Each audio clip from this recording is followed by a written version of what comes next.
Sébastien Chenu, on a vu Nicolas Sarkozy intervenir à la télévision d'ailleurs hier soir, parlant de son livre Passion avec un S. Est-ce que vous y croyez, vous, au non-retour dans la politique active de Nicolas Sarkozy? Tout le monde se pose la question, moi j'ai envie de vous la poser ce matin. Oui, moi j'ai très envie de lire ce livre parce que je trouve que c'est toujours intéressant d'avoir le regard d'un homme qui a échoué sur ceux qui lui succèdent. Ça aurait pu d'ailleurs s'appeler Déception. Ce bouquin de Nicolas Sarkozy, vous savez, moi je fais partie des électeurs de Nicolas Sarkozy par 2 fois.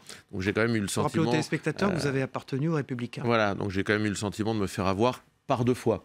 Et voir revenir Nicolas Sarkozy nous distiller, si ce n'est des leçons, en tous les cas porter un regard sur ses successeurs, me laisse un sourire parce qu'on a le sentiment que Nicolas Sarkozy parle plus de lui-même que de la France. Et ce narcissisme permanent est quand même un peu gênant. Alors au-delà du cas de Nicolas Sarkozy, quand vous voyez Marion Maréchal dîner il y a quelques jours avec des élus issus des Républicains, qu'est-ce que vous en pensez? Est-ce que ça ne brouille pas un peu votre message de voir ce rapprochement entre vos 2 familles?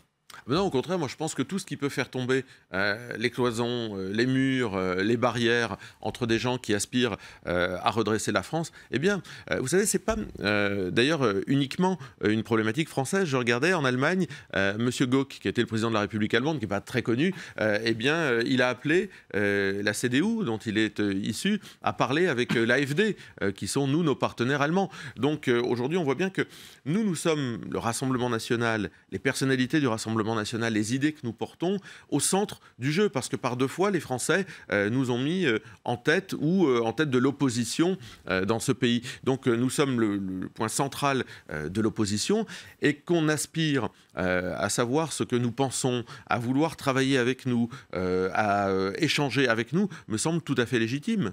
Ça veut dire qu'aux prochaines municipales, il y aura des listes possiblement avec du Rassemblement national et des personnalités de droite, des autres partis de droite?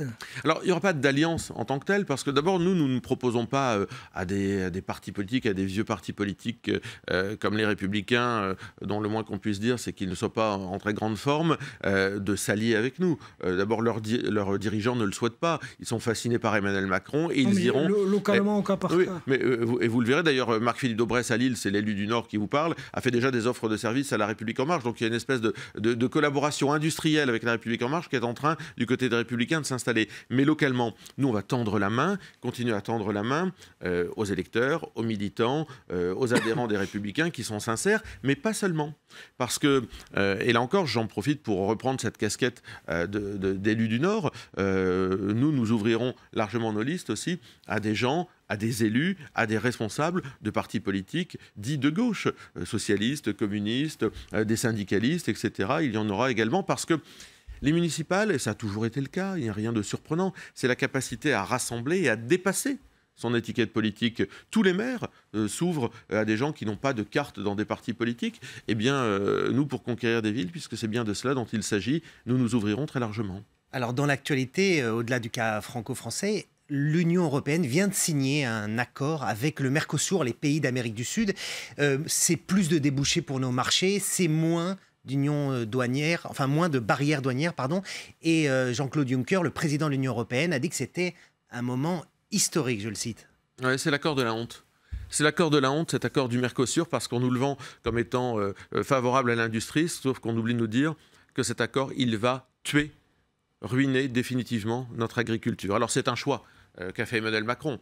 À partir du moment où il a accepté cet accord avec ces pays, Brésil, Uruguay, Paraguay, Argentine, et il accepte le déversement de 99 000 tonnes de bœuf fait dans ce qu'on appelle franchement des usines à viande dans ces pays-là, sur notre territoire. Mais réciproquement, c'est plus de débouchés pour nos voitures, notre chimie, notre pharmacie. C'est ce qu'on nous vend aujourd'hui, mais au prix de la mort de notre agriculture. Il faut comprendre quand même quelque chose, c'est que même les députés En Marche au Parlement européen sont en train, Pascal Durand a dit c'est un jour funeste que le jour de cet accord, sont en train de réaliser, de s'opposer à cet accord. Il sera validé par un vote au Parlement européen. On pourra voir au pied du mur qui le soutient. Mais les clauses, par exemple, on nous dit qu'il y a des clauses qui permettent de préserver, etc. Elles sont terriblement faibles, ces clauses. Alors on va voir, cet accord, il va se développer, mais moi je pense que c'est l'accord de la honte parce qu'il est fait sur le dos des agriculteurs français et en fait le président de la République a choisi il a choisi de sacrifier l'agriculture française. Ce week-end, ce bateau de migrants à Lampedusa avec Carola Rackete, la capitaine donc, qui a été arrêtée, et ça fait l'objet d'une grande émotion et d'un grand élan de solidarité. Vous l'auriez arrêté, vous soutenez l'Italie ? Non, mais Matteo Salvini est à la tête, en tout cas pas à la tête d'un gouvernement, il est ministre de l'Intérieur dans un gouvernement démocratiquement élu.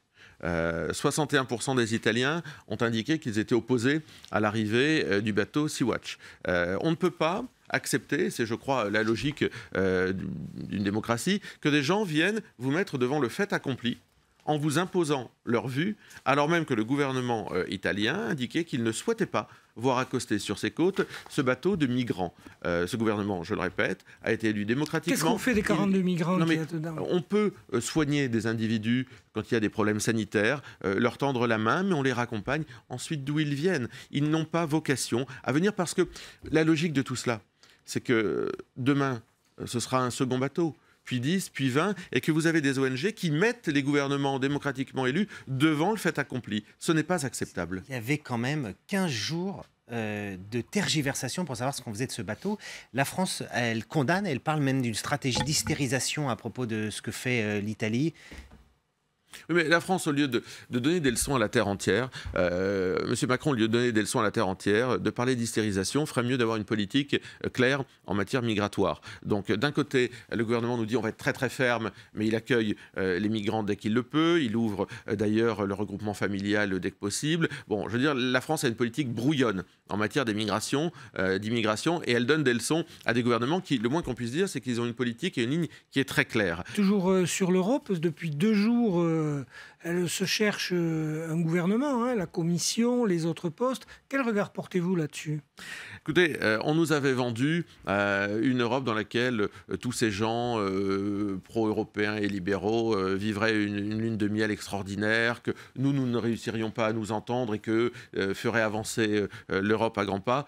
C'est un foutoir abominable. Alors Emmanuel Macron est complètement démonétisé. Je rappelle que même le représentant de la CDU a rappelé qu'il n'y avait plus d'axe franco-allemand.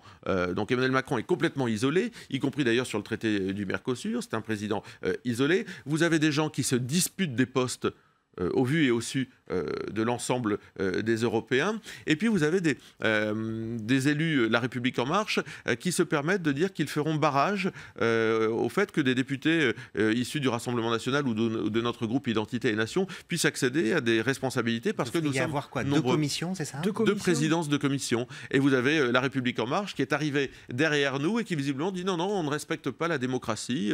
Ces gens-là, en parlant de nous, n'ont pas à avoir de responsabilité. Nous comptons peser.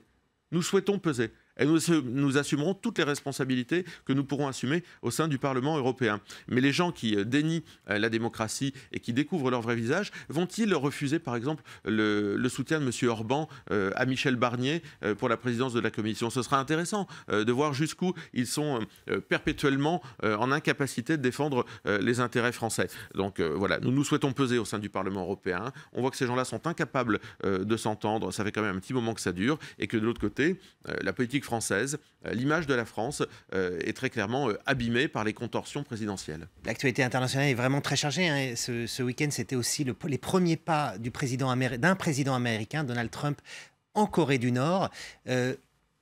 Comment vous qualifieriez ce président américain ? On avait entendu des choses assez dures quand il a été élu. Aujourd'hui, vous dites c'est quoi ? C'est un modèle ? Il est étonnant. Donald Trump est étonnant et je pense que ça pourrait faire consensus. Il est étonnant parce qu'il est beaucoup insulté et méprisé vu d'Europe. Mais moi, je note qu'un président américain je crois qu'il est le premier président américain, va en Corée du Nord, est accueilli de cette façon-là, fait bouger un certain nombre de codes, défend évidemment l'Amérique avant toute chose, mais c'est son boulot, c'est son rôle. Eh bien, ça étonne et il a probablement pensé, incarné, il incarne une nouvelle façon de défendre les intérêts américains. Il faut, s'adapter à ce président étonnant, mais force est de constater qu'il le fait avec une certaine efficacité et que les Américains semblent lui en être gré.